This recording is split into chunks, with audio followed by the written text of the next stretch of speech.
Chapter 16 of Frankenstein or the Modern Prometheus by Mary Shelley. Cursed Creator! Why did I live? Why in that instant did I not extinguish the spark of existence which you had so wantonly bestowed? I know not. Despair had not yet taken possession of me. My feelings were those of rage and revenge.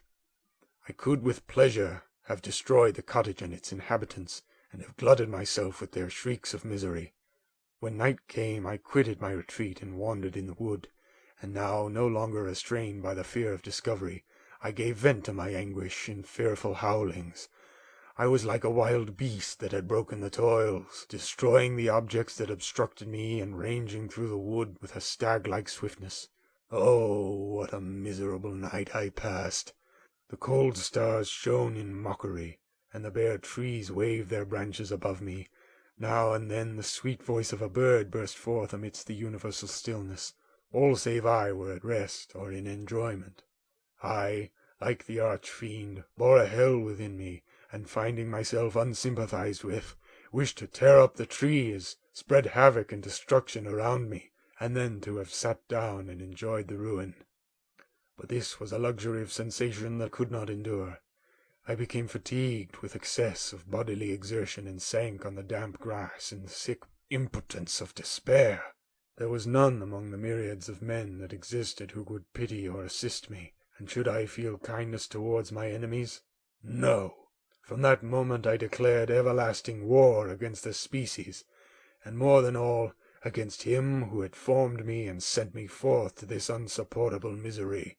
The sun rose. I heard the voices of men, and knew that it was impossible to return to my retreat during that day. Accordingly I hid myself in some thick underwood, determining to devote the ensuing hours to reflection on my situation. The pleasant sunshine and the pure air of day restored me to some degree of tranquillity, and when I considered what I had passed at the cottage, I could not help believing that I had been too hasty in my conclusions. I had certainly acted imprudently. It was apparent that my conversation had interested the father in my behalf, and I was a fool in having exposed my person to the horror of his children. I ought to have familiarized the old de Lacy to me, and by degrees to have discovered myself to the rest of his family, when they should have been prepared for my approach. But I did not believe my errors to be irretrievable, and after much consideration I resolved to return to the cottage, seek the old man, and by my representations win him to my party. These thoughts calmed me, and in the afternoon I sank into a profound sleep, but the fever of my blood did not allow me to be visited by peaceful dreams. The horrible scene of the preceding day was forever acting before my eyes. The females were flying, and the enraged Felix tearing me from his father's feet. I awoke exhausted, and finding that it was already night, I crept forth from my hiding-place and went in search of food. When my hunger was appeased, I directed my steps toward the well-known path that conducted to the cottage. All there was at peace. I crept into my hovel and remained in silent expectation of the accustomed hour when the family arose. That hour passed, the sun mounted high in the heavens, but the cottagers did not appear. I trembled violently, apprehending some dreadful misfortune. The inside of the cottage was dark, and I heard no motion. I cannot describe the agony of this suspense. Presently 2 countrymen passed, but pausing near the cottage they entered into conversation, using violent gesticulations, but I could not understand what they said, as they spoke the language of the country, which differed from that of my protectors. Soon after, however, Felix approached with another man. I was surprised, as I knew that he had not quitted the cottage that morning, and waited anxiously to discover from his discourse the meaning of these unusual appearances. "Do you consider," said his companions to him, "that you will be obliged to pay 3 months' rent and to lose the produce of your garden? I do not wish to take any unfair advantage, and I beg, therefore, that you will take some days to consider of your determination." "It is utterly useless," replied Felix.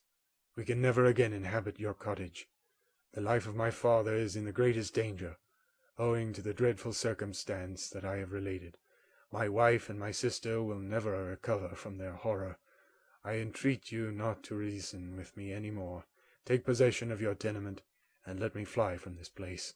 Felix trembled violently as he said this. He and his companion entered the cottage, in which they remained for a few minutes and then departed. I never saw any of the family of de Lacy more. I continued for the remainder of the day in my hovel in a state of utter and stupid despair.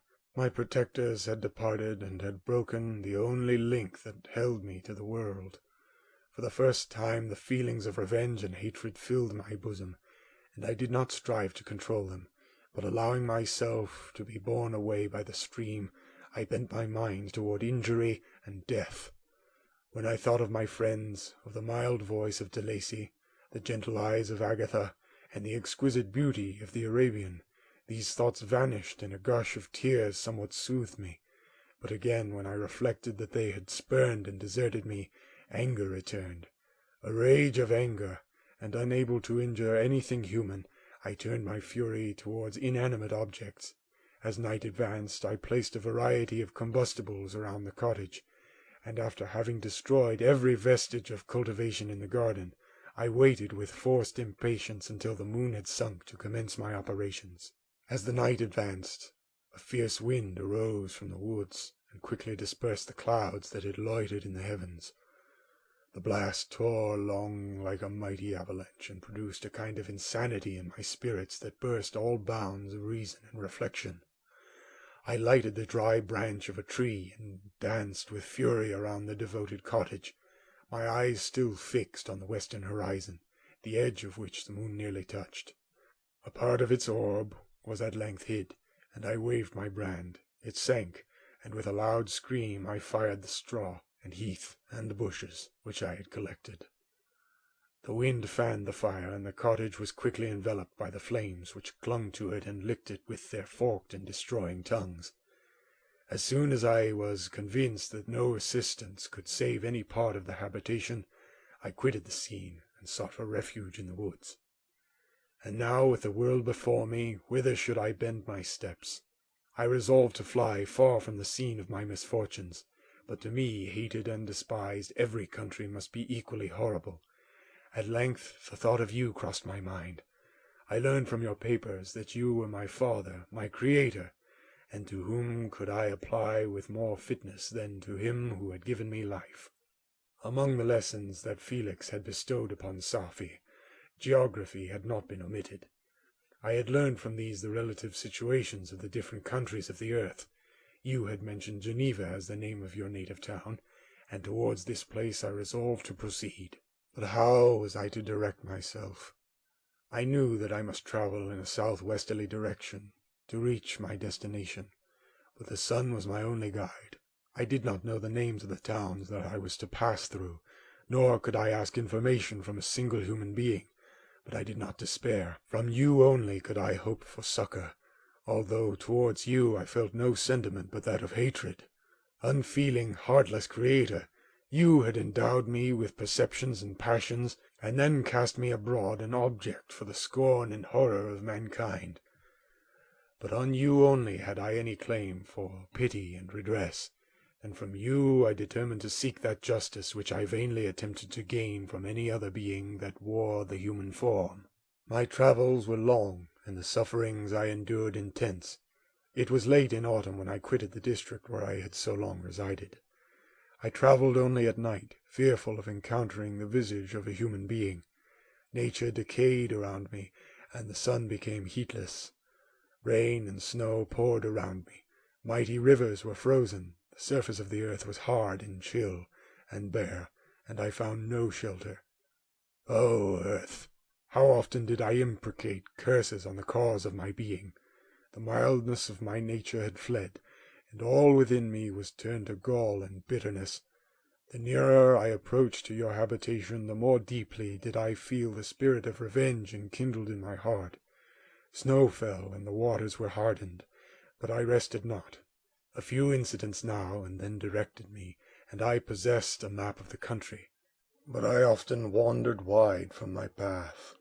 The agony of my feelings allowed me no respite. No incident occurred from which my rage and misery could not extract its food.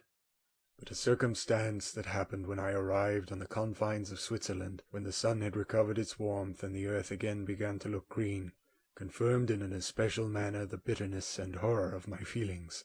I generally rested during the day, and travelled only when I was secured by night from the view of man. One morning, however, finding that my path lay through a deep wood, I ventured to continue my journey after the sun had risen. The day, which was one of the first of spring, cheered even me by the loveliness of its sunshine and the balminess of the air. I felt emotions of gentleness and pleasure, that had long appeared dead, revive within me. Half surprised by the novelty of these sensations, I allowed myself to be borne away by them, and forgetting my solitude and deformity, dared to be happy. Soft tears again bedewed my cheeks, and I even raised my humid eyes with thankfulness towards the blessed sun, which bestowed such joy upon me. I continued to wind among the paths of the wood until I came to its boundary, which was skirted by a deep and rapid river, into which many of the trees bent their branches, now budding with the fresh spring. Here I paused, not exactly knowing what path to pursue, when I heard the sound of voices that induced me to conceal myself under the shade of a cypress.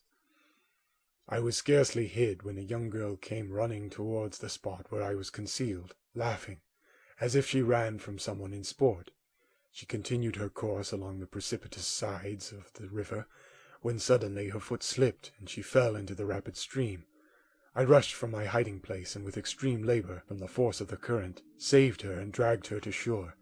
She was senseless, and I endeavored by every means in my power to restore animation, when I was suddenly interrupted by the approach of a rustic, who was probably the person from whom she had playfully fled.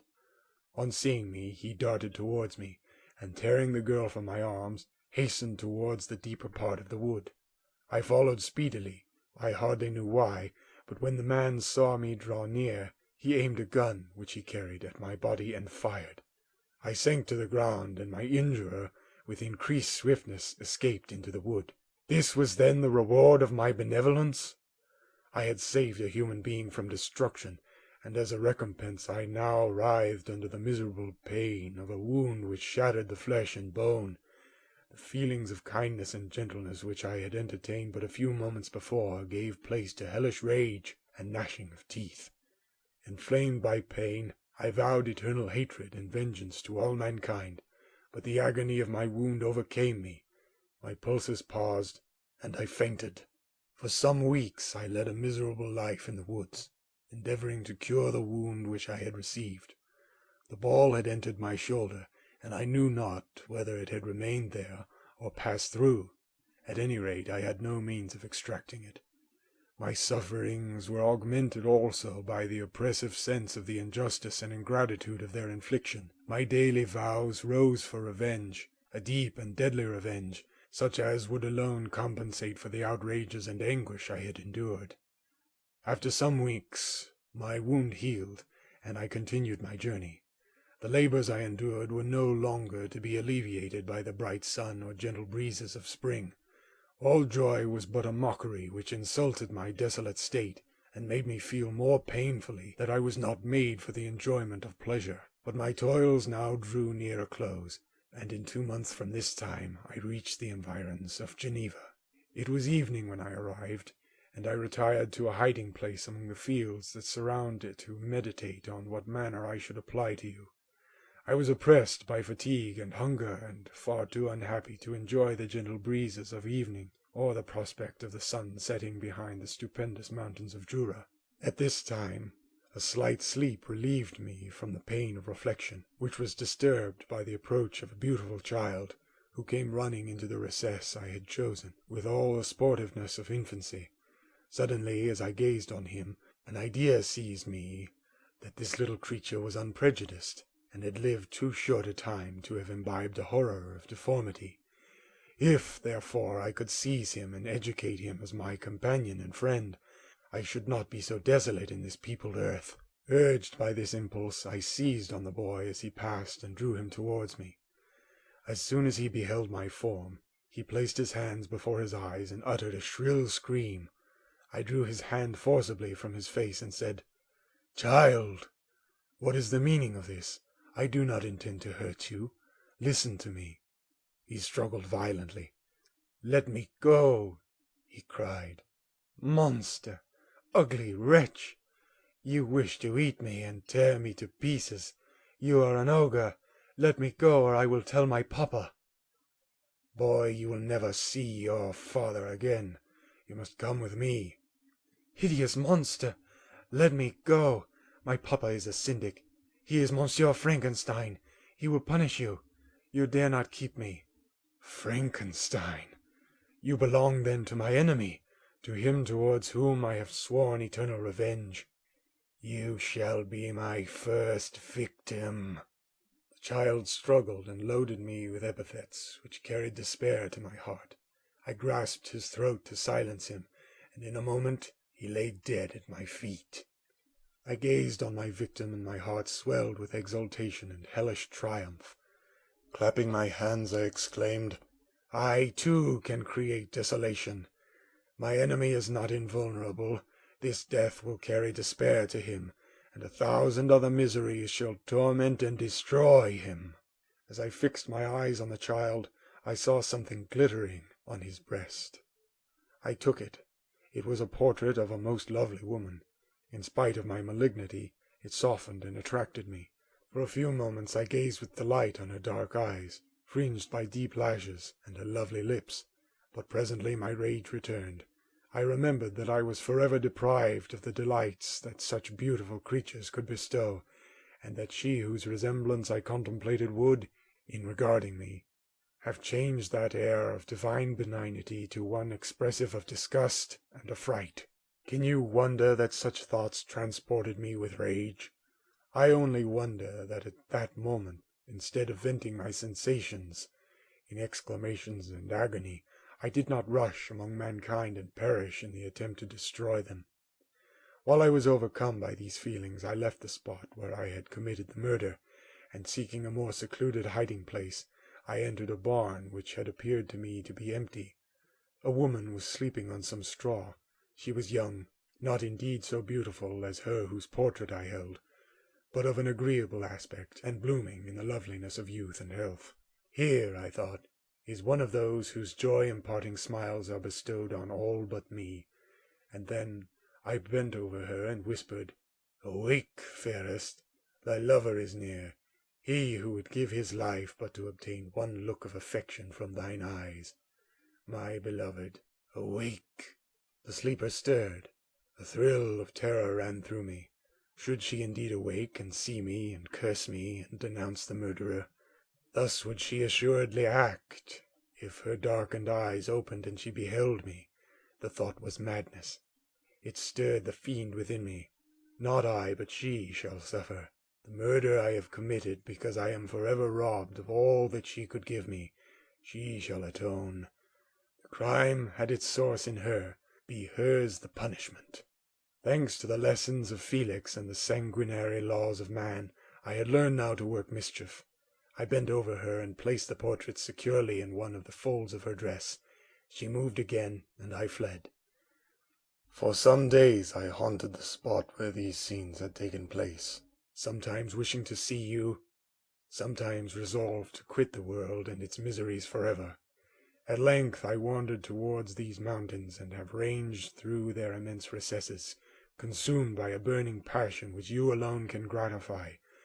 We may not part until you have promised to comply with my requisition. I am alone and miserable. Man will not associate with me, but one as deformed and horrible as myself would not deny herself to me. My companion must be of the same species and have the same defects. This being you must create. End of chapter 16.